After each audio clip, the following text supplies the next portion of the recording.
Everyone. So let's continue with module one from where we had left. Okay. So if you just go through the module one, so we saw what do you mean by interpreted versus compiled, and we have installed the Java, right? So far we have covered with this much. Now, now assuming that we have done the installation of JDK, so if you go to the C program files, and here you would see the JDK being installed on your machine, right? Now the next question, or rather the next thing which we're going to learn is that how do you configure the path variable? Okay, how do you configure the path variable, right? Now before even before configuring the path variable, let's understand what is the path variable, right? So guys, if you click on the start, and if you there's something called as my computer, right? Just a second. Okay, you can go to any explorer, and on this my computer, on my machine, it is this PC. Okay, you might be seeing a my computer on your machine. Okay, depending on the OS. All you have to do is just right click and go to properties. Okay, then click on advanced system setting. On the left hand side, do you see advanced system settings? Just click on that, and here you would see something called as environment variables. Okay, so just click on this, right? Now again, depending on your machine, okay, you would see a different pop-up over here. Like my machine is a Windows 10 machine, so I'm seeing this window for environment variables. On some machines, if it is Windows 7, you would just see a edit box with all the variables. Okay, now here you can focus on the system variables, and there's a variable called as path, right? So just say edit on this path variable. So this path variable has so many paths configured, right, for different softwares. Okay, now what is the role of this path variable? In fact, let's understand that. So if you open the command prompt, now command prompt, how does command prompt knows that so and so softwares are installed on your machine? So this command prompt takes a help of path variable. Okay, so meaning, just a second, meaning, let's say you have a command prompt. Okay, this is my command prompt. Okay, now this command prompt always listens to, as I said, okay, this listens to something called as path variable. Okay, so let me just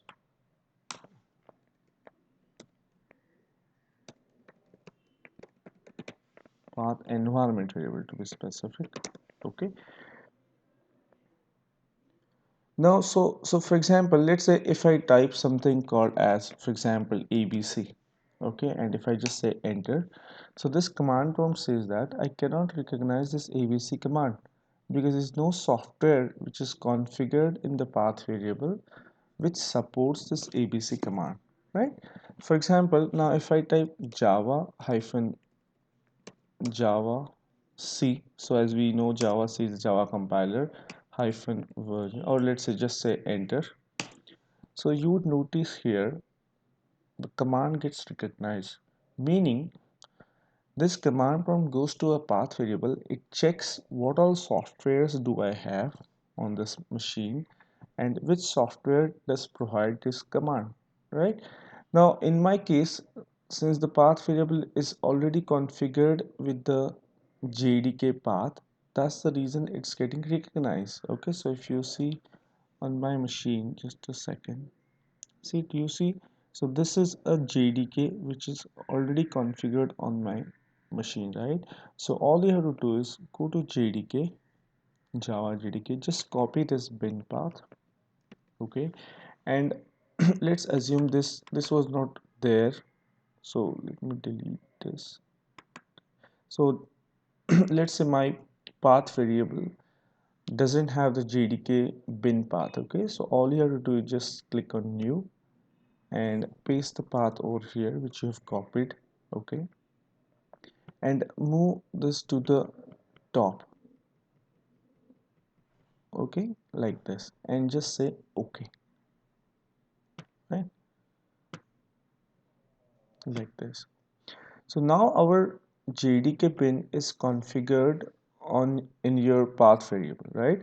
So now if I type any commands related to, let's say, Java, those all will be recognized over here. So if you see here, just a second.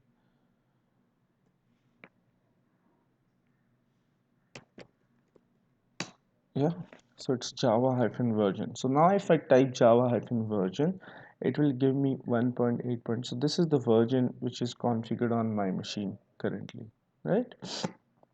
Understood?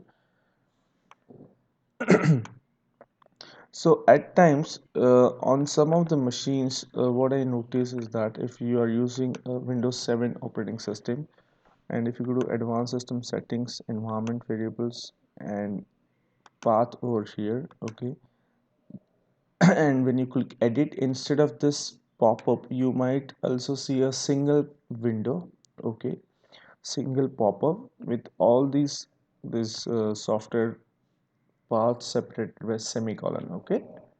And just keep one caution, or one, just make sure you don't delete the existing path variable, okay, that's very important. I'm going to also give you a reference document around this which will help you do this on your own, okay. We have done this in the class, but this is just those who have missed for them, okay. So let me go to the reference document, and just a second. So if you see the reference document, this one, okay, so this is just a reference document which will help you do the step-by-step process, okay. So just a second. Yeah, like this, okay. Okay, all right. Now we have done with the JDK installation. We have also configured the part.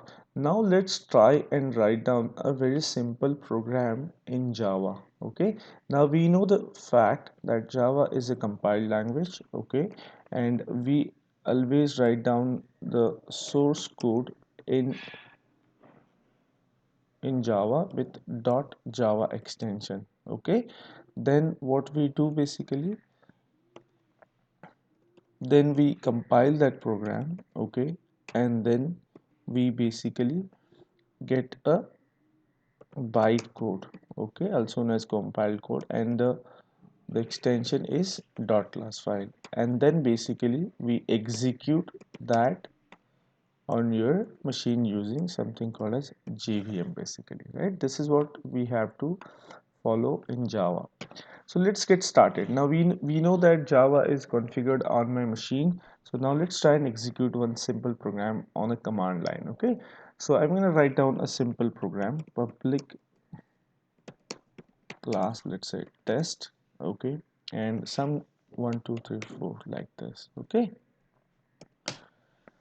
Don't worry, what is public, what is class. We haven't started anything about Java yet. Okay, this is a basic point, so we have to assume certain things while learning any concept. Okay, so I'm just creating a simple Java program. So using a public class test 1 2 3 4, and I will write down, let's say, public static void main. Okay, and let's say string, and let's say args, like this, okay. And then after this, just write down system dot out dot println, okay. Let's say hello, how are you, welcome to the Selenium Java training, right, like this. I want to repeat, so don't worry, what is this string, okay, what is this arg, what do you mean by public static void, okay. We haven't yet started anything, okay. Now all you have to do, so I have completed a simple Java program, so just save this program, okay. For example, I'll try to save this, I will try to save it in somewhere on my H drive, let's say command line. Okay, and as I mentioned, okay, the extension has to be .java. Okay, and you have to keep the name of the file same as that of your class name. Okay, so in this case the class name is test1234, right? And just say all and just save this program.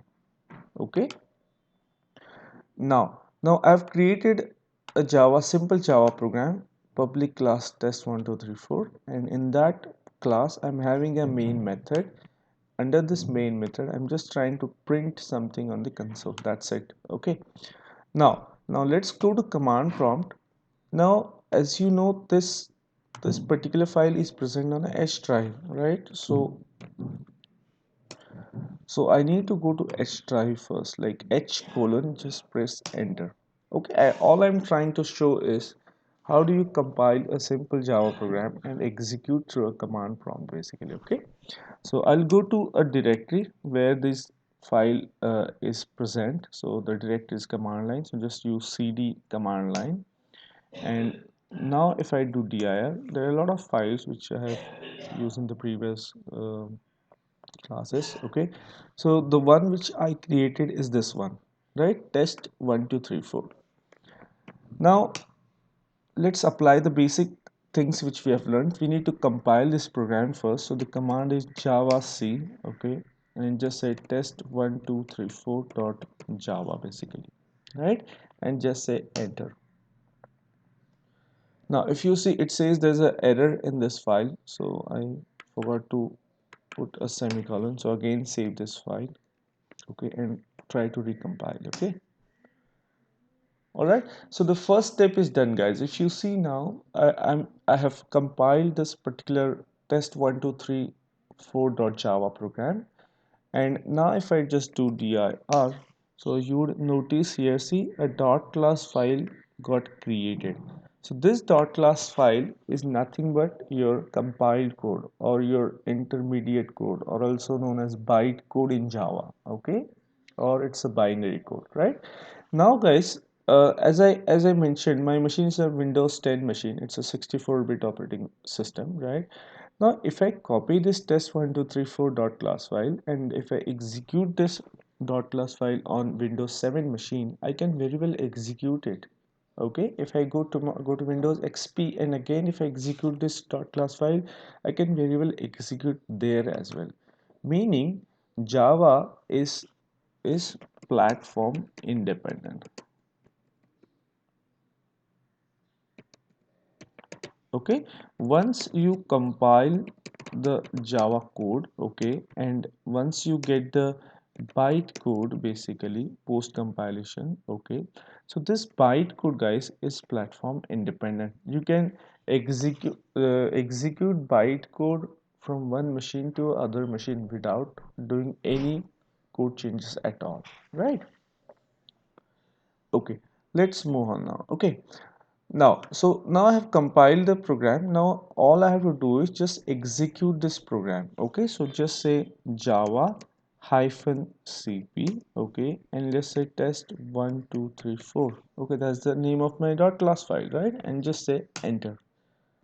I'm sorry, doing something wrong. Okay, so java hyphen cp dot, so hyphen cp is for class path, that my class path is lying in the present directory. Okay, so that's hyphen cp dot, and just say test1234 and just say enter.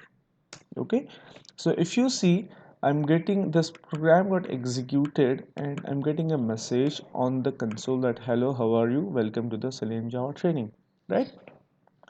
So this is how you execute a simple program, Java program, through a command prompt. Okay, so let me repeat one more time. So I created a Java class file like this. I saved it somewhere with the .java extension. Then I went to that directory. I compiled it first, and then later on I executed it. Okay. So .cp stands for class path, and dot is the present directory. Okay. Now let's move on. Okay, now if you see, this command prompt, let's say I'm doing a simple mistake here. Let's say I forgot to give this double quotes, and then I save this program. And now guys, let's try to recompile this. Okay, now keep this in mind, whenever you do any change in the program, of course you have to recompile it, right? So I'm doing java c, again I'm trying to recompile it. Okay, so java c test 1 2 3 4. Now if you notice here, the moment you do any mistake in the notepad file, okay, immediately you start getting the errors basically, right? So since this is a plain notepad, it doesn't have any intelligence associated with it, right? So when we start writing the automation frameworks, of course we will write 1,000 lines of code, right? And while writing 1,000 lines of code, of course if we go through a notepad editor, we'll face a lot of challenges because it doesn't have any intelligence in it, right? So this is the reason, okay, we go for some standardized IDE basically. Okay, this is the reason we go for standardized IDE, that is integrated development environment. And there are a couple of IDEs available in the market. One of the famous IDEs Eclipse, right? And there's something called as IntelliJ as well, then NetBeans as well. Okay, but we're gonna work on Eclipse in this training, right? So the next video would be around Eclipse. How do you download Eclipse and how do you get started with Eclipse, right? And how to write a simple program on a Eclipse ID. All right? Yeah. Thank you.